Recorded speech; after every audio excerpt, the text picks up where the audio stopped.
இன்றைக்கி என்ன லன்ச் டயட்னு பார்க்கலாமா? ஒயிட் ரைஸ் வச்சுருக்கேன். கப்பு வந்து மாற்றிட்டேன், அவ்வளோ சாப்பிட மாட்டேன்றாங்க, அதனால் சின்ன கப்பாக வச்சுட்டேன். White rice. சாம்பார் வந்து தக்காளி பருப்பு போட்டு கடைஞ்சிருக்கேன். அப்புறம் ரசம். இது வந்து கோவக்காய் பொரியல் பண்ணியிருக்கேன்.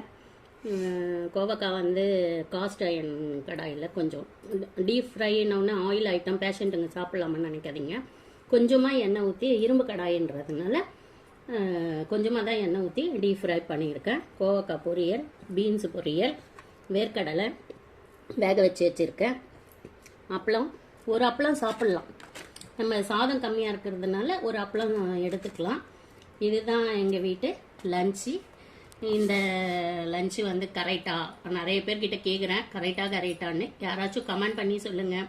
புதுசாக வேறு எதனா சேர்த்துக்கணும் அப்படின்னா, கீரை வந்து மழை சீசன்றதுனால கிடைக்க மாட்டேங்குது, என்னால் கீரை சேர்த்துக்க முடியல. வேறு ஏதாச்சும் டயட் பண்ணலாமா அப்படின்றத கமெண்டில் தெரிவிங்க. வாங்க சாப்பிட்லாம்.